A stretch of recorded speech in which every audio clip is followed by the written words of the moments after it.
আমাদের কাছে এটা অবশ্যই একটা শুভ সন্ধ্যা নয় মোটেও, কেন আমরা প্রতিটি সময় খবরে এখন দেখতে পাচ্ছি যে মার্কিন রাষ্ট্ররা এখন আমাদের বিরুদ্ধে কিভাবে উঠে পড়ে লেগে দাঁড়িয়েছে।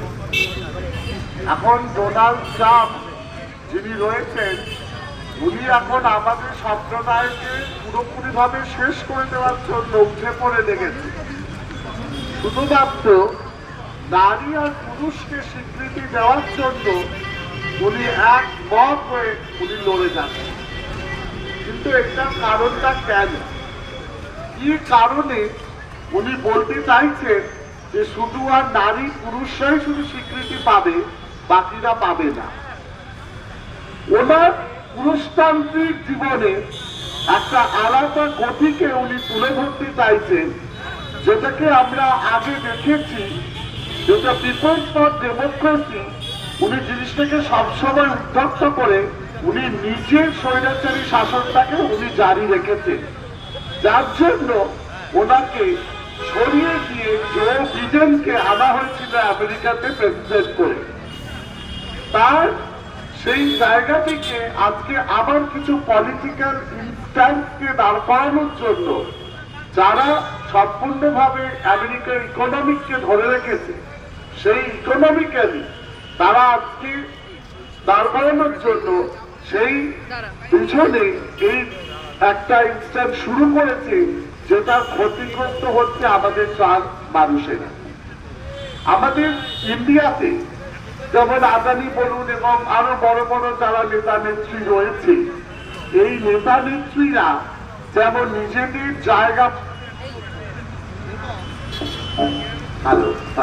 নিজেদের জায়গা বানানোর জন্য এবং নিজেদের স্ট্যাটাস করার জন্য তারা গরিবদের কিভাবে পিছতে হয়, কিভাবে মার্জিনালাইজ কমিউনিটিকে পিছতে হয়, সেটা ওরা খুব ভালো করে জানে।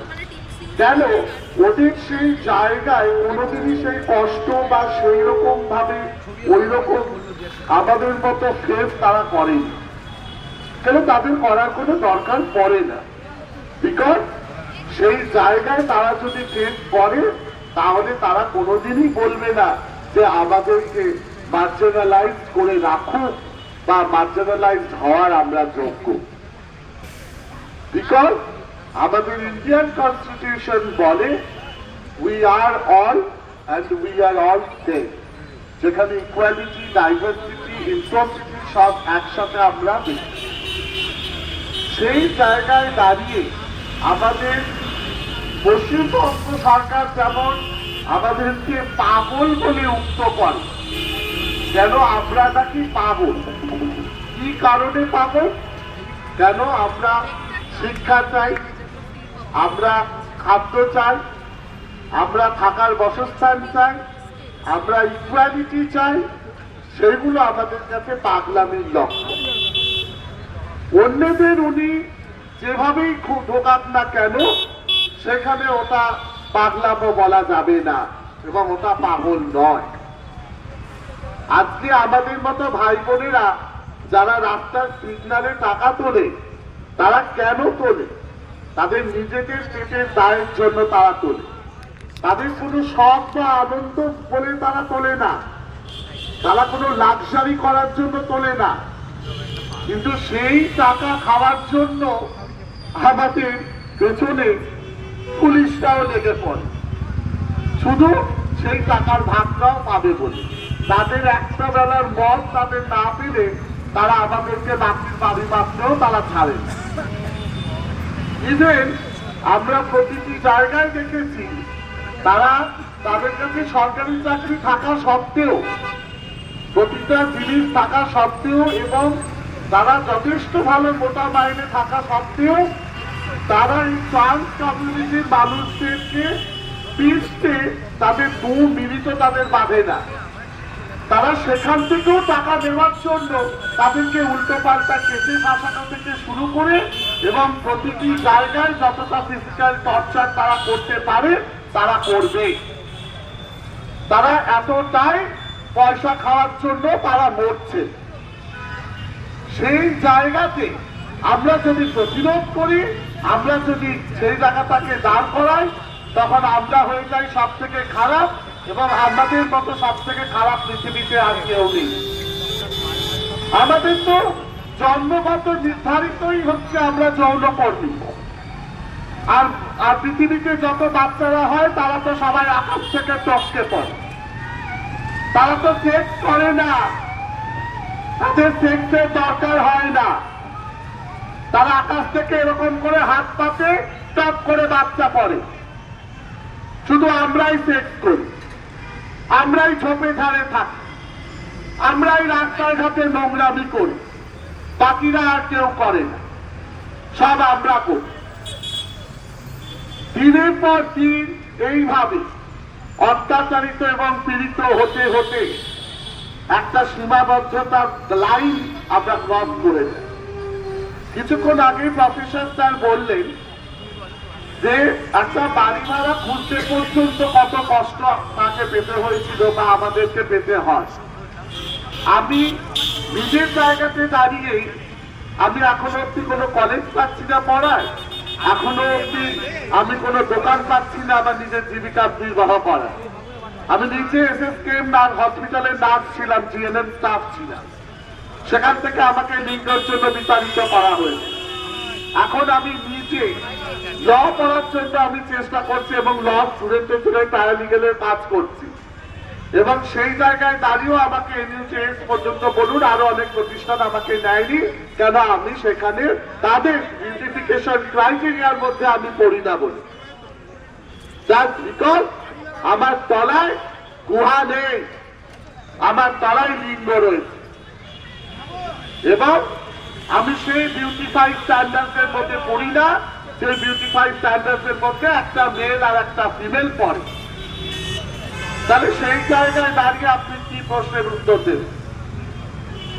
আজকে প্রতিটা এমএলএ এমপি এবং যতজন আছে তারা প্রত্যেকে এক শ্রেণীকে তুলে ধরার জন্য বসে রয়েছে। তারা প্রতিটা মানুষকে পয়সা খেয়ে খেয়ে চাকরি ঢোকাচ্ছে, সব জায়গায় ঢোকাচ্ছে, সেখানে আমাদেরকেই চাকরি দিতে গেলে তাদের প্রবলেম হচ্ছে। কেন? আমরা তো সেই টাকাটা দিতে পারবো না, আমরা শরীরও দিতে পারবো না, তাহলে সেইখানে তো ওদের প্রবলেমটা হওয়াটা খুব স্বাভাবিক না। কিছু মাস আগে বর্ধমানে স্টেশনে জিআরপিরা আমাদের কিছু ভাই বোনদের ট্রেনে তারা টাকা তুলতে উঠেছিল, তাদেরকে বেধড়ক ভাবে মারপিট করে এবং একটা নোটিশ জারি করে যে তারা আর টাকা পয়সা সেখানে তুলতে পারবে না। তাহলে তারা তাকে চাকরি দিক, তারা সেখানে সেই 20,000 টাকার চাকরি দিক, যাদের কাছ থেকে 1 লাখ 2 লাখ 10 লাখ টাকা দিয়ে চাকরিগুলোতে ঢোকাও, সেই চাকরি তাহলে আমাদেরও দেওয়া হোক।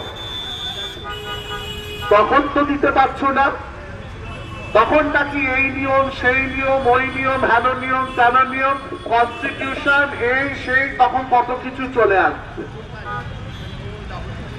আর এদিকে যখন তুমি তোমার জাত ভাইদের ঢোকাচ্ছ টাকার ঘুষ নিয়ে, তখন সেটা খুব ভালোভাবে হয়ে যায়, তখন সেই বেলা কোনো প্রবলেম থাকে।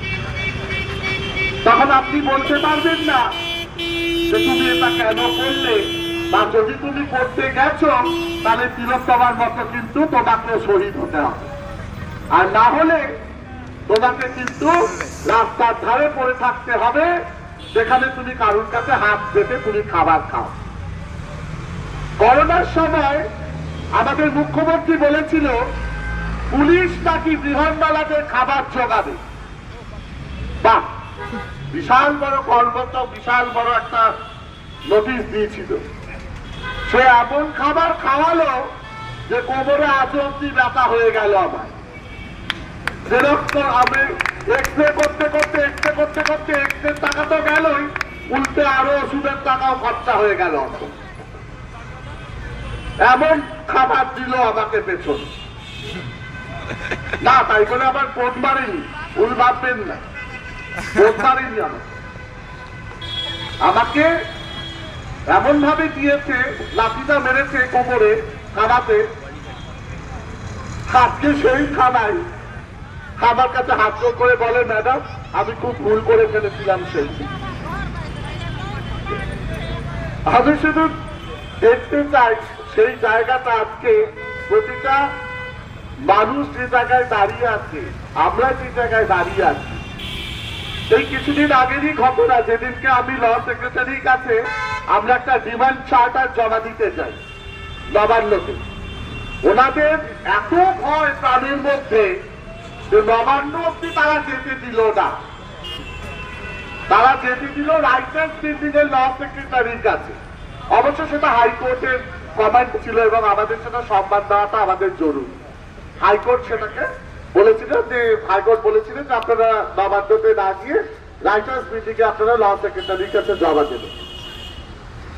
ল সেক্রেটারিকে যখন আমি বলছি, তখন ল সেক্রেটারি কি বলবে সে আর কথা বুঝে পাচ্ছে না, সে শুধু হু হু হু হু পড়ে যাচ্ছে। আমি ওনাকে জিজ্ঞেস করলাম, আপনি বাংলা আদৌ বোঝেন তো? লাস্টে বলছে হামকো কুছু নেই পাতা। আপনি তাহলে এতক্ষণ ধরে আমি কি করছি? আপনি যখন বাংলায় বলছিলাম আপনি বলতে পারলেন না, আমি হিন্দিতে বলি। ইনি নাকি ল সেক্রেটারি। তো তার যে অবস্থা, আমাদের পশ্চিমবঙ্গের যে কি ল হবে, আইন হবে, সেটা তো খুব ভালো করেই বোঝা যাচ্ছে। এটা তো খুবই স্পষ্ট। আমি যখন ওনাকে বললাম যে আমাদের টয়লেট লাগবে, আমাদের চাকরি লাগবে, আমাদের সবকিছু দরকার, উনি শুধু বললেন এটা তো আমার হাতে নেই, এটা মুখ্যমন্ত্রীর হাতে। তো মুখ্যমন্ত্রীর হাতে কে পৌঁছাবে? আমাদেরকে তো নবান্নর সামনে যেতে দেওয়া হয় না, আমাদেরকে তো সেই নবান্নর কাছে গিয়ে বলতে দেওয়া হয় না এবং মুখ্যমন্ত্রীকেও বলতে দেয় না।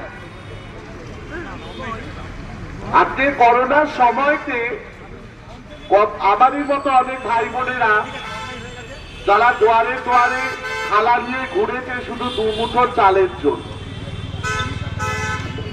ডাক্তারের কাছে গিয়ে হাতে পায়ে ধরেছে শুধু করোনা ইনজেকশন পাবে বলে। সেই করোনা ইনজেকশন অন্য জায়গায় চলে যাচ্ছে, সেই করোনা ইনজেকশন বড় বড় লোকের কাছে চলে যাচ্ছে, সেই করোনা ইনজেকশন অন্য জায়গায় পাচার হয়ে যাচ্ছে, কিন্তু তবুও আমাদের এখানকার বাংলার মানুষেরা পাচ্ছে না এবং আমার ভাই বোনেরাও পাচ্ছে না। তাহলে কি করবেন আপনার? কি করা উচিত আপনি বলুন? আবার আমরা যদি দুটো মারপিট করি, দাঙ্গামা হাঙ্গামা করি, সেই ভিডিওটা আবার লোকের ছেড়ে বলবে ইসরায়েলরা তো এরকমই করে। তার মানে সহ্য আমরা করবো, মারও আমরাও খাবো, আবার বলতে গেল বদনাম আমাদেরও হবে। আর ট্রান্সজেন্ডাররা করলে তো কোনো প্রবলেম হয় না, তারা তো দুধটা ভুলা। তারা রেপ করলেও ওরা আমাদের কাছে রাজা বেটা। আর যদি মদ মাতাল হয় আমার সোনাটা। আজকে যদি আমরা কিছু করি সেটা হয়ে যায় খারাপ। আমাদের কি করার করণীয়? আজকে মার্কিন যুক্তরাষ্ট্রে যে জিনিসটা হচ্ছে, সেই জিনিসটার পেছনেও কিন্তু কিছুটা পলিটিক্যাল ইনফ্লুয়েন্স যেমন দায়ী, তেমনি আমরা নিজেরাও কিন্তু দায়ী। আমরা যদি একবদ্ধতা এখনো না হই, ভারতবর্ষে এই জিনিসটা শুরু হতে কিন্তু বেশি দিন লাগবে না। ডোনাল্ড ট্রাম্প যেটা ওখানে শুরু করেছে সেটা কিন্তু এখানেও হতে বেশি দিন লাগবে না। তখন এই ট্রান্সজেন্ডাররাই কিন্তু আমাদেরকে উঠে পড়ে লেগে থাকবে কি করে আমাদেরকে উচ্ছেদ করতে হয়, যেটা প্রতিদিন আমরা করছি। যে মরার সময় পর্যন্ত একটা চিতা পর্যন্ত আমাদের জায়গা হবে না, পথে গলে মরতে হবে গঙ্গার ঘাটের ধারে বা অন্য কোথাও। মনের জোর নিয়ে যদি কেউ কাজ করতে যায় সেটাও হবে না।